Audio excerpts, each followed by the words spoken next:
During the summer of 2020, Chicago's protesters for Black Lives took to the street to honor the lives lost: George Floyd, Breonna Taylor, Rekia Boyd, Laquan McDonald. We protested and marched and rallied in honor of thousands of Black people murdered by police across the country.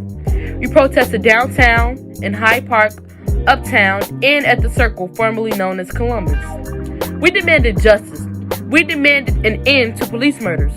We demanded that Chicago make Black Lives Matter, and we demanded defunding of CPD. CPD responded to our demands with brutal violence. While we were protesting to demand change, CPD used batons to beat us over the head, targeted our leaders with violent assaults, sprayed us with pepper spray and tear gas, causing us to gag and choke during the middle of a pandemic, chased us and threw us to the ground, trapped us and refused to let us go home, and even arrested some of us on false charges. The Chicago Police Department tried to silence us. They tried to stop our movement, but we can't be silenced. And on November 19, 2020, we took our fight to federal court.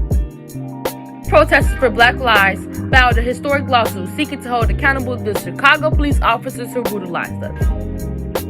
We are Black-led, but our collective represents the diversity of this summer's uprisings. We are from every part of the city. We include experienced organizers and people who took to the streets for the first time this summer. Superintendent Brown is responsible for what happened to us. He brags on social media about standing shoulder to shoulder with police officers during a protest where CPD was aggressive and violent towards peaceful protesters. He didn't hold accountable officers caught on tape using lethal force against protesters. We're suing him to make him accountable to us. We're also demanding that the city of Chicago serve us justice.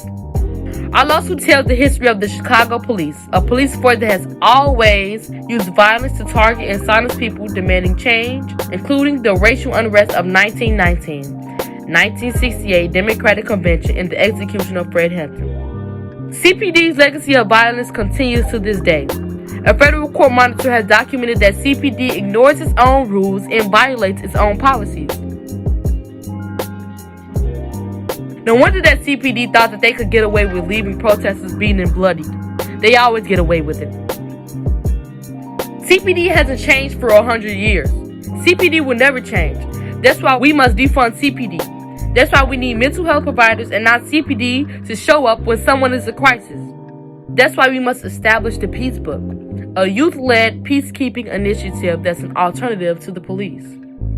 Organizers involved in this lawsuit include members from the Let Us Breathe Collective, Black Lives Matter Chicago, GoodKids MadCity, and Brighton Park Council.